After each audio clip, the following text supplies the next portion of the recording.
جی ناظرین، ایک بار پھر آپ کو خوش آمدید کہتے ہیں۔ بریک پہ جانے سے پہلے ہماری بات ہو رہی تھی مصطفیٰ کھر صاحب سے، اور ان کا یہ کہنا تھا کہ موجودہ حکومت تنقید برداشت نہیں کرتی اور باقاعدہ ایک سیل بنا دیا گیا ہے جس میں سیاستدانوں کی ایکٹیویٹیز کو مانیٹر کیا جا رہا ہے۔ قاہرہ صاحب، کچھ سیل بار بار کوئی ایک سیل بنا دیا گیا ایوان صدر میں، کس کی زیر نگرانی وہ سیل کام کر رہے ہیں؟ دیکھیں،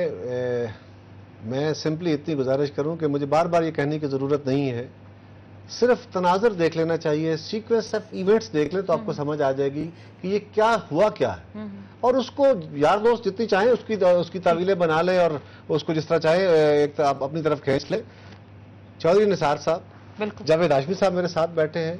ان کے باقی کولیگز، آپ کے میڈیا کا ایک خاص سیکشن، ایک سیکشن وہ ہے جو -1 کے حوالے سے میں کہتا ہوں میڈیا کا ایک سیکشن جو ہے وہ بالکل پریزیڈنٹ صاحب کی ذات پہ فوکس کیے بیٹھا ہے۔ کیا مجھے بتائیں، میں ساری قوم کے سامنے بیٹھا کہہ رہا ہوں کہ کیا وزارت اطلاعات کی طرف سے، کیا حکومت کی طرف سے ایک عمل کوئی ایک لفظ کہا گیا ہو؟ میں نے آج تک ان کے کسی بندے کو فون کر کے کہا ہو، میرے سبارڈینیٹ نے کہا بھی، یہ میڈیا کا آزادی کا دور ہے، ہم آزادی صحافت میں بلیو کرتے ہیں، ہم ٹالرنس والے ہیں۔ بات یہ ہے کہ میں نے پہلے بھی وضاحت کی ہے کہ یہ ایک انفارچونیٹلی بعض اوقات ہوتا ہے کہ جذباتیت میں ڈیبیٹ ہو جاتی ہے، وہ غصے کی ڈیبیٹ جس پہ ایم کیو ایم نے رپلائی فائل کیا، اس کو کنٹروورسی شروع ہو گئی۔ کنٹروورسی یہ کہ الزامات لگ گئے، ان الزامات کے اوپر آپ نے جا کے بریگیڈیئر امتیاز صاحب کو بلا لیا، آپ نے اسد درانی صاحب کو بلا لیا، آپ نے ایم کیو ایم کا موقف لے لیا۔ اب جب بٹھا کے باتیں کرنا شروع کریں گے تو پھر ڈیبیٹ یقیناً خراب ہو جائے گی۔ تو یہ ڈیبیٹ کے حوالے سے اگر ہم بات کرتے ہیں تو یہ ڈیبیٹ پاکستان کو کس جانب لے جائے گی؟ دیکھیں، آفیشیل سیکرٹ اپلائی نہیں ہوتا، جو سابق جرنیل ہیں گزارش کرنے لگا ہوں، یہ ڈیبیٹ یقیناً پاکستان کے نقصان کی ڈیبیٹ ہے، اسی لیے ہم بار بار کہہ رہے ہیں کہ اس ڈیبیٹ کو ختم کیا جانا چاہیے۔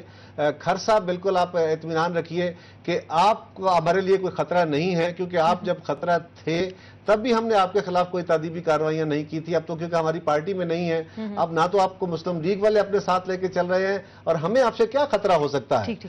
ہمیں تو خطرہ ہوگا ان پولیٹیکل فورسز سے جن کے خلاف ہم بتائیں کہ پی ایم ایل کیو ہے، پی ایم ایل کیو کے خلاف ہم نے کوئی ایکشن کیا ہو، کبھی کسی کے خلاف کوئی کریکٹر اسیسینیشن کی بات کی ہو، ہم بالکل فیئرلی چل رہے ہیں۔ اور پریزیڈنٹ صاحب جو ایک معاملہ ضرور ہے، جب آپ کے خلاف اپنے آپس میں اختلافات ہوتے ہیں، ماضی ہمارا بڑا تلخ رہا ہے، پاکستان کا پولیٹیکل کلچر بڑا لیکن آپ افورڈ نہیں کر سکتے، موجودہ حالات اس قسم کے آپ افورڈ نہیں کر سکتے۔ اس کے باوجود چھوٹی موٹے اختلافات ہوتے رہتے ہیں، ہماری کولیشن میں بھی ہو جاتے ہیں آپس میں، یہ ایک سپونٹینیس ہوا ہے۔ اس کو دوسری طرف دیکھے بغیر صرف حقائق کو واپس لے چلے، کیا اس دن اسمبلی میں ہونے والی ڈیبیٹ سے پہلے وہاں سیل کوئی موجود تھا؟ اور کیا اس سیل میں جنرل صاحب موجود ہیں، جنرل حمید گل صاحب بھی اس سیل کی باتیں کر رہے ہیں، کہ اسلم بیگ صاحب بھی اسی سیل کا حصہ ہے؟ کیا مجھے سمجھ نہیں آتی کہ یہ کیسے کہا جاتا ہے، اور کیا لاجک ہے؟ آپ کہہ رہے ہیں کہ کوئی لاجک نہیں ہے۔ کھر صاحب، آپ نے ساری باتیں سنی ہوں گی قاہرہ صاحب کی، اور قاہرہ صاحب کا کہنا ہے کہ آپ سے ان کو کوئی خطرہ نہیں اور حکومت آپ کے خلاف کوئی کارروائی نہیں کرے گی۔ یہ جو کچھ کہہ رہے ہیں اس کے ان کو معلوم ہے کہ جو یہ دل سے بات نہیں کر رہے، ان کو خطرہ مجھ سے ہے، اور اگر مجھے سمجھتے ہیں تو ان کو وہ بات یاد ہونا چاہیے کہ جب میں انڈیپینڈنٹ تھا، کسی پولیٹیکل پارٹی میں نہیں تھا جیسے آج نہیں ہوں، اس کو جاوید ہاشمی گواہ ہیں، اس وقت قاہرہ صاحب تو بہت ینگ عمر ہوگی، میں نے غلام مصطفیٰ جتوئی کو بلا کے اپنے حلقے سے الیکشن لڑایا تھا، اور اس الیکشن میں ساری پاکستان پیپلز پارٹی اور بے نظیر صاحبہ as a prime minister of Pakistan 2 دفعہ گئی تھی مجھے شکست دینے، تو وہاں میری فتح 60,000 ووٹ سے ہوئی تھی۔ اگر ان کو یہ خیال ہے کہ میری کوئی حیثیت نہیں ہے تو انشاءاللہ یہ جب الیکشنز آئیں گے یا کوئی ایسا کرائسس ہوئے گا تو ان کو پتہ چلے گا کہ مصطفیٰ کھر کی حیثیت کیا ہے۔ صاحب، میں نے آپ نے اور بات محسوس کی ہے، میں نے بالکل یہ بات نہیں کی، آپ کی حیثیت بالکل ہے، پاکستان کے عوام کے سامنے بالکل ہر بندہ، ہر سیاستدان کی اپنی ایک حیثیت ہے، ہم یہ بات نہیں کہتے، الیکٹوریٹ کیا فیصلہ کرتے ہیں یہ الگ بات ہے، لیکن ہم آپس میں یہاں ایک دوسرے کی مدد سرائی کے لیے نہیں بیٹھے، میں تو اپنی پارٹی کی پالیسی کی بات کر رہا ہوں، میں کوئی اپنے آپ کو ہائی لائٹ کرنے کی بات تو نہیں کر رہا، وہ ماضی کا قصہ ہے، اس کے بعد کی بھی بہت ساری داستانیں ہیں، آپ مجھ سے سینئر ہیں، میں اس میں نہیں جانا چاہتا۔ چھوڑیے اس باتوں کو۔ قاہرہ صاحب، ایک طرف سے آپ میاں نواز شریف جو آپ کے ساتھ ہیں، آپ کے ساتھی ہیں، اور بہت ساری چیزیں جو ہیں وہ آپ کی برداشت کر رہے ہیں، ان کی تو کردار کشی جو ہو رہی ہے اس کو نہ شروع میں آپ نے کنڈیم کی ہے، بلکہ آپ کا گورنر جو ہے اس کے خلاف سٹیٹمنٹس دیتے ہیں، اور جو لوگ آپ کے مخالف تھے، اور آپ کو یاد ہے کہ جو بابر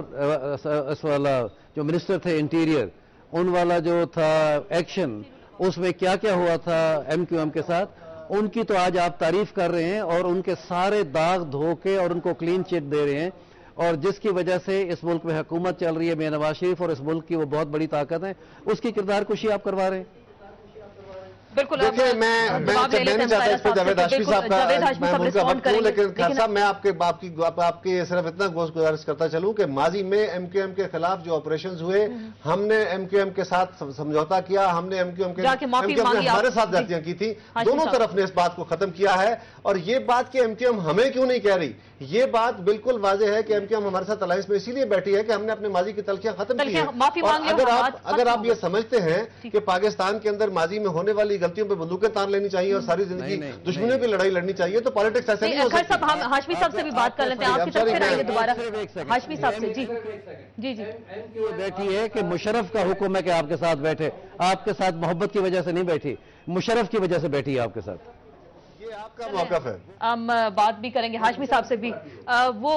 محاذ آرائی کی ہم سیاست دیکھ رہے ہیں اور پھر یہ کلچر جو ہے لوگوں کی بات کی جاتی ہے کہ گڈ گورننس نہیں، گورنمنٹ جو ہے وہ اس حوالے سے سامنے آ رہی، لوگوں کو چیزیں نہیں مل رہی۔ آپ کی جماعت نے ایک پھر کمیٹی بنا دی، پھر میں ذکر کروں گی دونوں جانب سے جو بیان بازی ہے، آپ ایک سینئر پولیٹیشین ہیں تو کچھ سمجھائیں گے یا بیچ کا مثالانہ کچھ کردار آپ ادا کریں گے؟ میں سمجھتا ہوں کہ یہ بڑا سیاسی قیادت کا امتحان ہے اور ہم بہت سارے مراحل سے گزر کے آئے ہوئے لوگ ہیں، اور اس کے بعد پھر ہم وہی قوم کے سامنے اپنا ڈرٹی لین کپڑے دھونے شروع کر دیں۔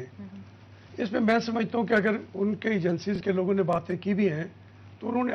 اپنے آپ کو بھی ایکسپوز کیا ہے۔ اب دیکھیں جنرل حمید گل صاحب، میں ملتان میں ان کی بیٹی کے وفات پہ میرا گھر ان کے گھر کے قریب تھا، افسوس کے لیے گیا تو انہوں نے سب کے سامنے کہا کہ میں یونیفارم میں بیٹھا ہوں ملک مصطفیٰ کھر صاحب کے بعد، میں عزت کے ساتھ کیا ان کا نام لیا کہ وہ را کے ایجنٹ ہیں، اب وہ بھی زندہ ہیں، میں بات وہ کر رہا ہوں را کے ایجنٹ ہیں، آپ اسمبلی میں مجھے بلائیں، میں اسی یونیفارم میں کھڑا ہو کے میں ثابت کروں گا کہ وہ انڈیا کے لیے کام کر رہے ہیں۔ اب مجھے بات بتائیں کہ بات یہ ہے کہ میں تو یہ نہیں کہتا، جو ان کی اپنی پوزیشن خراب ہوئی ہے، جناب حمید گل صاحب میری اس بات کی تردید کرنا چاہیں کہ انہوں نے نہیں کہا، ہم نے تو اسمبلی میں وہ لے کے نہیں آئے، میں نے تو کھر صاحب کی رہائی کے لیے تمام میرے ذاتی اختلافات بھی تھے، ان کی رہائی کے اوپر دستخط کر کے دیا ہم نے تو ایک احترام کا معاملہ، لیکن اگر کوئی وہ باتیں کر رہے ہیں تو وہ خود کو بھی خراب کر رہے ہیں۔ مجھے اور کھر صاحب نے بھی کبھی انہوں نے پرویز مشرف صاحب کے بارے میں کہا کہ انہیں تاحیات صدر بنایا جائے، یہ ریکارڈ ہے پورے پریس کے اوپر موجود ہے۔ میں ایک بات کر رہا ہوں، میری عرض سنیں، میں کہتا ہوں کہ ہمیں اب آگے کی طرف دیکھنا ہے، اگر پچھلی باتیں کرتے جائیں گے کہنے کے لیے بہت کچھ ہوگا، اس میں کھر صاحب کا قصور نہیں ہے، وہ ایجنسیاں خود اپنے آپ کو، اگر وہ جرنیل یا وہ بریگیڈیئر، وہ اگر سامنے بیٹھ کے کھر صاحب کو اس انداز سے بات کرے، ان کو اب ہونا چاہیے۔ ٹھیک، بالکل آپ نے بھی مزید انکشافات کر دیا، کھر صاحب سے بھی وضاحت چاہیں گے اسی تمام